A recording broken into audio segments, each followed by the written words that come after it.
Hello, gamers. I hope you're having a fantastic day or night wherever you are. Welcome to or welcome back to the channel. I like to expand the conversation of RPG gaming and gaming in general here. Welcome again. I'm Videlsports. On this video, I want to talk about the Gaming Awards. That's right. Set your calendars. The Gaming Awards are coming December 8th, 2022. The nominees for many categories have been named, and there is still time for you to vote.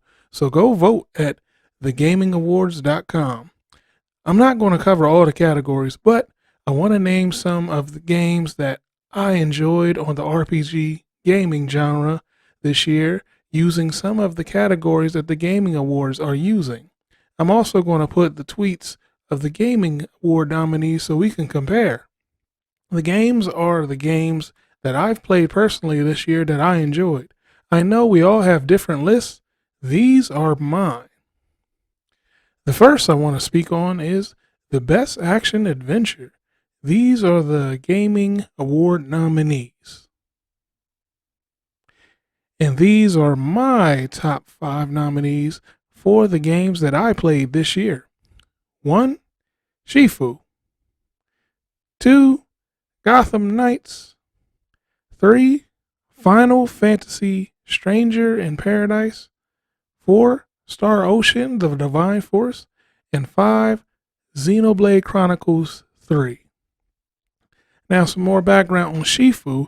Shifu has some of the best combat for a game period. They motion capture a Pac-Man Kung Fu master, Benjamin Colossi. All of the moves on this game are cool looking, effective, fast, and hard hitting.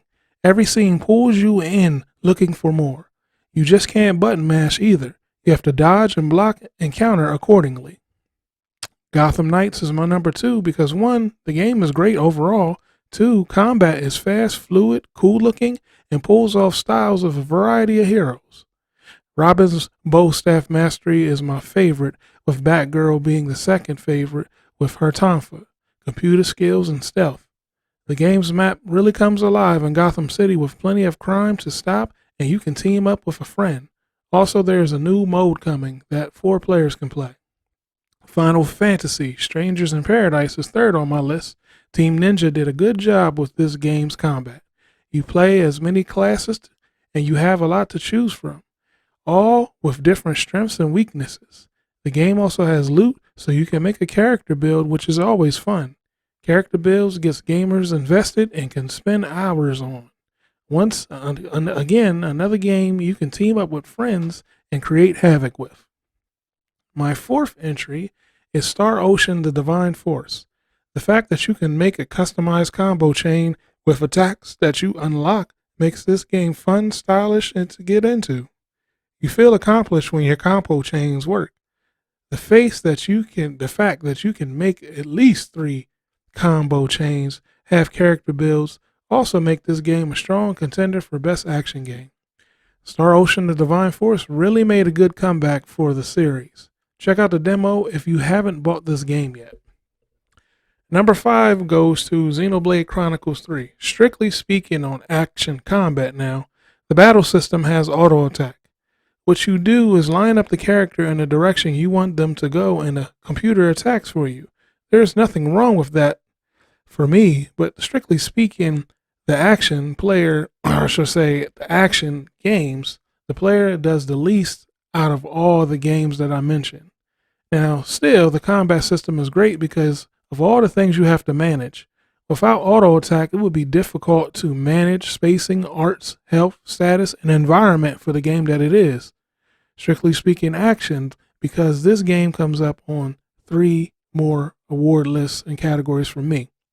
So just basically it bottoms out on the list because of action standpoint. Now, the next category I want to talk about is musical score. Now, these are the nominees from the Gaming Awards. Now, here's my list. First up, Xenoblade Chronicles 3. Right from the jump, when you boot this game, you are welcomed with a beautiful piano composed piece that sometimes I just let it play for a while without even starting the game. The music does a great job of setting the mood of the story, plus different areas of the map have their own music. Some areas are better than others, but overall an awesome musical score. Second is Final Fantasy Strangers in Paradise. Now this game's music has a strong presence. From the beginning of the splash page on the PlayStation screen, you can hear Final Fantasy's music blaring. I definitely had to turn it down on the night game sessions when the family is sleeping because it would have woken them up on normal volume levels. But that does not mean that it's not enjoyable. After you get past the first 20 seconds of blaring music on the splash page, it breaks down into a wonderful melody.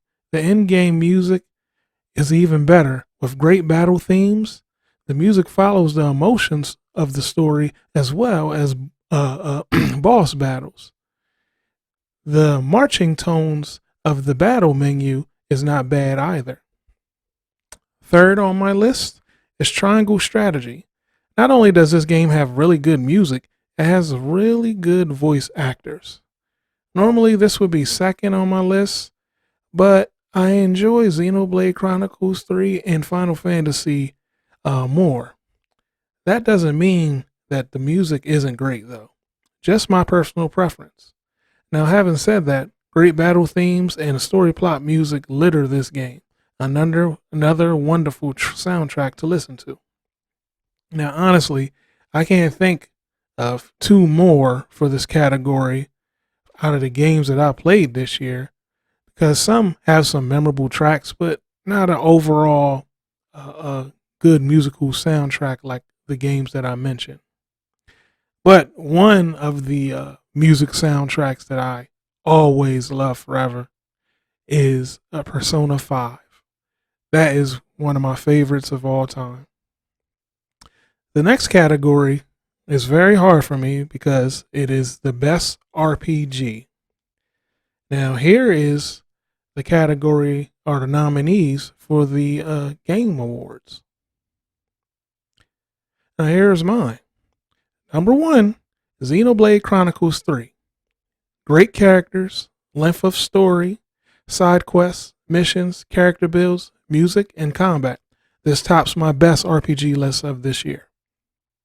Number 2, Gotham Knights. Graphics, character builds, DC characters, open world map, combat, side missions, loot, multiplayer, stylishly cool.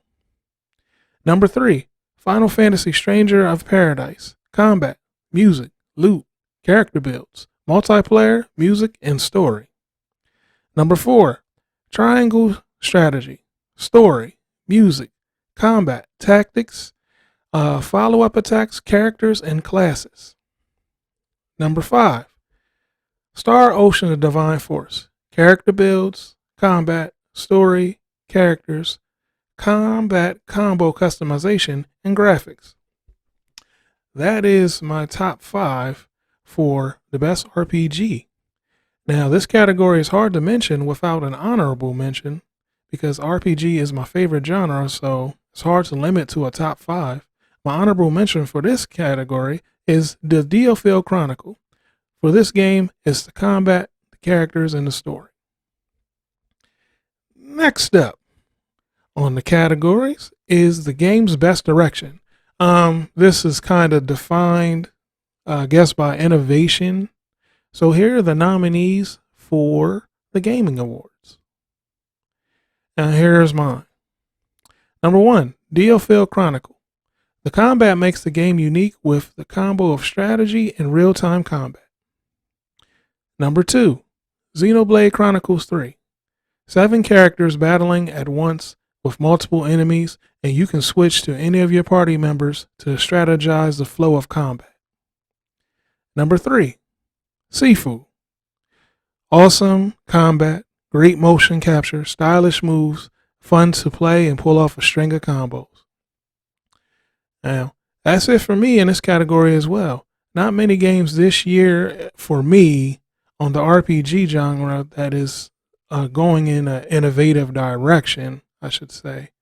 And I haven't played Horizon or Elden Ring, so I have to say again, this is from the games that I've played. The last category I'm going to cover on this video is the Game of the Year. Now, here are the nominees from the Game Awards. And here are mine. For me, it's number one, you guessed it, Xenoblade Chronicles 3. Or it could be Gotham Knights or Triangle Strategy. Out of those three, I would be happy with any of those getting Game of the Year. Again, gamers, this is my list. I know we have all different opinions, but that is what makes expanding the RPG gaming conversation so awesome. Thank you for watching, and I look forward to your comments and lists as of this video. There is still more time to vote for the nominees, so go out and get your vote.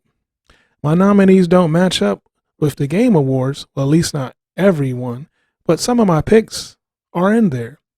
So don't forget to pray, pick up a controller, because it's always a great day to press start. Thanks for coming by. Bye.